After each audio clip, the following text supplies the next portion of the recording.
Assalamualaikum warahmatullahi wabarakatuh. Teman-teman semuanya dimanapun berada, saya saat ini berada di Pondok Pesantren Nurul Alimiyah yang ada di Dewi Malang, Syarwa. Dan hari ini saya akan mereview tentang pondok pesantren ini bersama dengan pimpinan pondok Ustadz Ibrahim. Yuk ikuti video saya sampai selesai, teman-teman.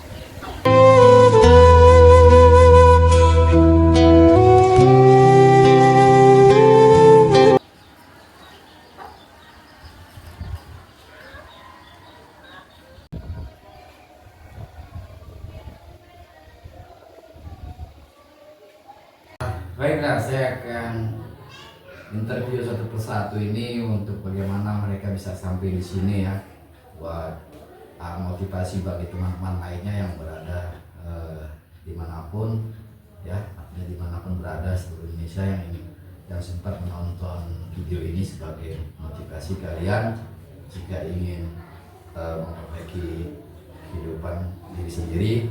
Banyak jalan yang bisa dilakukan dengan baik. Ya, baik, saya akan tanya di sini kenapa sampai dengan siapa tadi? Nanang Bukhori. Dengannya Nanang Bukhori ini dari Gadok ya, datang kemari ini untuk belajar agama. Yang mana tadinya dia sekolah, tapi karena bagaimana bisa kemari? Silakan, Nanang, gimana kok bisa sampai di sini? Ya, terima kasih Pak. Iya. Jadi saya awalnya itu dari sekolah. Oke. Saya bisa duduk di sini karena dengan diri pribadi saya merasa bahwa saya ini kurang ilmu pengetahuan agama saya. Oke. Jadi karena saya sering main dengan orang-orang yang inilah. Iya. Akhirnya Anak nakal ya. Iya, akhirnya saya lulus sekolah, saya bingung gimana. Harus kemana gitu kan. Dan akhirnya saya punya inisiatif sendiri, saya ingin masuk pondok pesantren. Baik. Dan saya izin ke orang tua saya bahwasanya saya pengen masuk pesantren. Awalnya orang tua saya tidak mengizinkan. Akhirnya saya di rumah selama 1 minggu, gimana caranya bisa saya masuk ke pesantren. Dengan cara itu saya ini, dan saya barulah bisa masuk ke pesantren, diizinkan oleh orang tua saya. Iya. Selama di pesantren gimana rasanya belajar di sini? Senang atau ada tekanan atau bagaimana begitu? Senang belajar di sini, belajar agama ya. Rasanya gimana? Perasaannya sih sangat menyenangkan gitu ya Pak, karena saya merasa benar-benar pendidikan pesantren itu luar biasa gitu. Dari diri saya yang susah diatur, akhirnya saya masuk ke sini dan saya benar-benar harus bisa mengatur diri gitu. Bagaimana caranya kita mengatur diri? Akhirnya saya belajar di sini, karena kan emang di sini tidak penuh tekanan, tapi dengan belajar kita sendiri. Bahwa diri kita sendiri itu berubah tuh bukan karena orang lain, tapi karena diri kita sendiri. Itu benar-benar diajarkan di sini. Iya. Dan saya merasakan sangat senang dan sangat ada manfaatnya yang luar biasa. Baik. Jadi sangat ada manfaat yang signifikan ya, artinya mendapatkan ilmunya di sini ya, mengenai belajar agama, baca Quran, maupun doa-doa zikir atau ininya sholawat ya kan. Baik, gitu. Jadi juga ini dengan Bukhori ya, dengan caranya Afrija ya. Ini Afrija ini dari Kalimantan Sampit ini. Ya, ini terdampar di Cisarua. Dan ini saya nggak tahu kenapa bisa terdampar dari jauh Kalimantan nyebrang ke ini, sebabnya apa begitu? Silakan Afrija jelaskan kenapa sampai bisa di pondok ini. Iya, jadi dulu saya itu kalau waktu SD. Yang keras sedikit ya. Oh, iya. Jadi saya dulu waktu SD itu emang suka keluyuran. Oh, senang keluyuran. Iya, dari SD itu gimana ya? Dari SD-nya dari per kelasnya itu suka pindah-pindah sekolah gitu. Oh gitu. Iya, terus jadi labil gitu. Bandel ya. Bandel gitu. Terus juga waktu kelas 5 SD saya pernah dipindahin ke Depok. Depok. Oke. Karena faktor keluarga kan, keluarganya udah itu. Bisa. Iya. Oke, broken home juga ya. Iya. Jadi pengaruhnya kepada jiwa sendiri ya. Iya. Berontak gitu nih ya kan. Iya, berontak. Oke. Ya, jadi waktu kelas 5 SD itu saya di Depok, terus kelas 6-nya saya pindah lagi ke Kalimantan. Nah, pas lulus SD di Kalimantan, saya pindah lagi ke Depok, ke rumah orang tua saya. Terus setelah di situ saya lanjut sekolah SMP di Depok, itu masih di Depok. Masih Depok ya. Cuman belum nyampe 1 tahun saya kena masalah di satu sekolah itu. Di sekolah. Di sekolah. Masalahnya apa tuh? Biasa anak Berantem. Iya, tawuran gitu. Tawuran. Iya. Oke. Dari situ saya diskor selama 1 bulan. Oke. Masih baru itu, masih baru. Masih baru. Iya, masih baru. Terus saya ditanyai sama keluarga yang lain, ini kamu maunya kayak gimana? Mau dilanjut sekolah atau pondok gitu. Nah, dari situ saya mikir-mikir juga, kalau misalkan saya lanjut ke sekolah ini pasti takutnya gitu, kayak gitu lagi. Jadi ngambil aman aja, jadi saya milih buat mondok. Jadi saya tuh awalnya mondok pertama kali itu di Semarang. Iya, Semarang. Di Jawa Tengah. Oke. Di apa ya? Di Sukorejo. Jawa Tengah. Iya, di situ. Di situ cuman 10 bulan. Habis itu saya balik lagi ke Kalimantan. Nganggur selama beberapa bulan. Habis itu saya pindah lagi ke Depok. Di Depok di situ saya 5 bulan ada di rumah orang tua saya. Setelah itu saya ditawarin mondok lagi sama om saya, mau mondok lagi gak di sekitaran Ciawi gitu katanya. Ciawi. Terus boleh kalau itu nggak bikin beban sama yang lain gitu, kata saya. Ya udah, akhirnya saya mondok di situ di Ciawi selama 4 tahun atau 5 tahun gitu. Di Pondok Hafiz itu. Nah, jadi di situ setelah beberapa tahun di situ saya kan ngerasa bosan gitu kan, kayak gini-gini aja gitu. Akhirnya saya pindah lagi dari pondok yang pondok kitab gitu, sekitaran Desa 2. Akhirnya ketemu di sini di pondok kitab ini, di pondok Nurul Halimnya.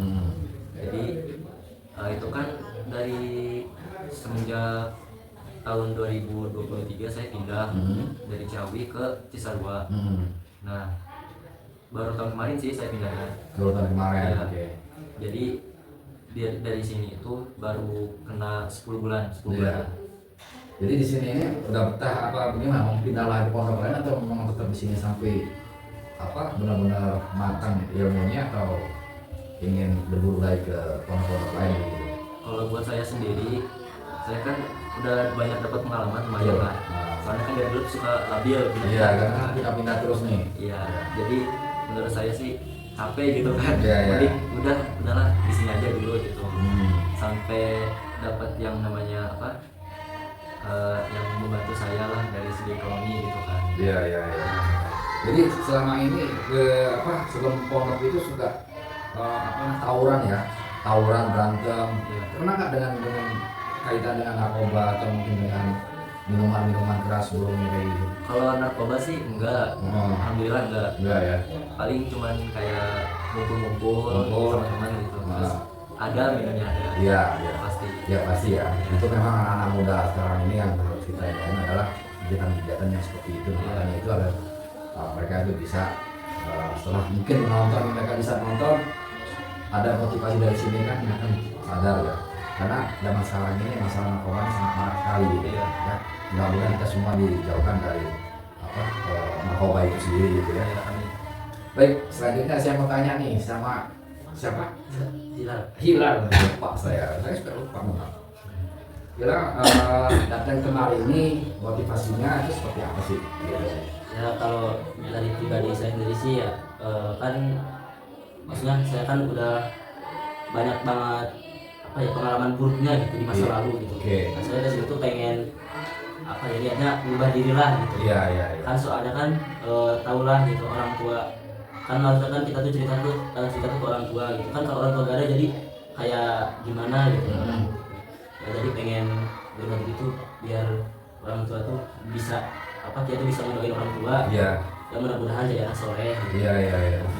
Amin. Jadi sebelumnya juga pernah menghadapi kondisi yang pahit ya, bergaul maupun istilahnya itu terkait dengan kegiatan-kegiatan yang negatif ya, seperti itu. Sekarang umur berapa?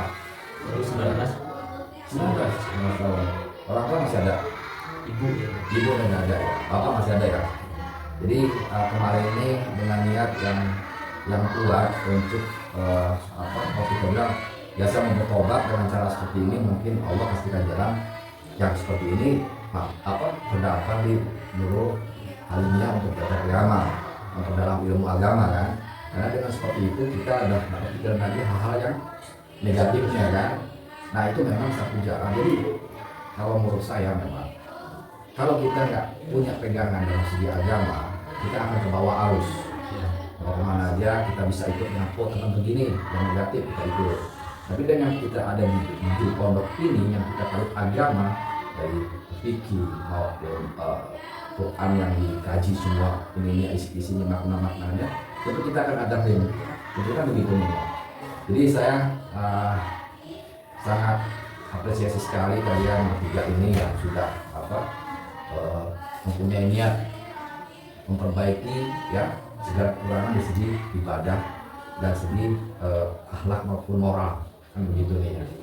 Semoga kalian tetap berada di jalan yang benar ya, yang tetap menjalankan perintah yang dijalankan perintah Allah ya, dan menjauhkan segala larangannya seperti itu depannya.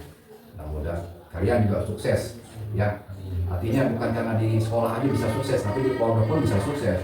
Asal kita benar-benar kita yakin bahwa kedepannya ini kita punya ilmu agama, kita bisa dakwah, kita bisa siar mana-mana kan begitu.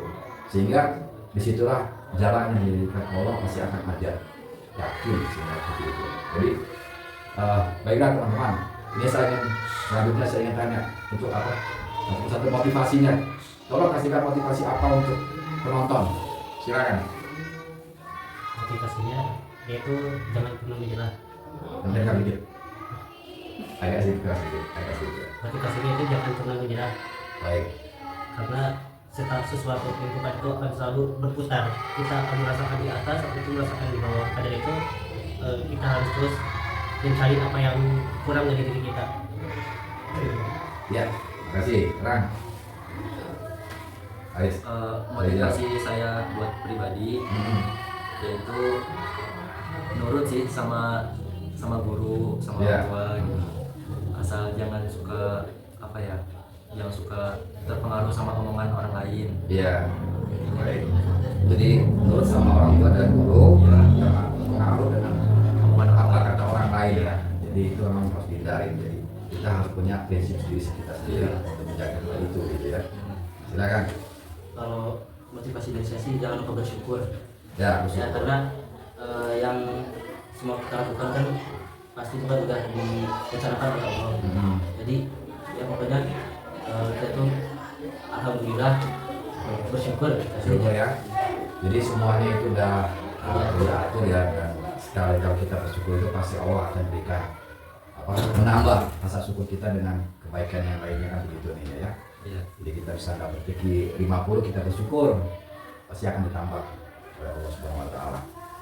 Baiklah nonton, kira saya sampai sini dulu ya.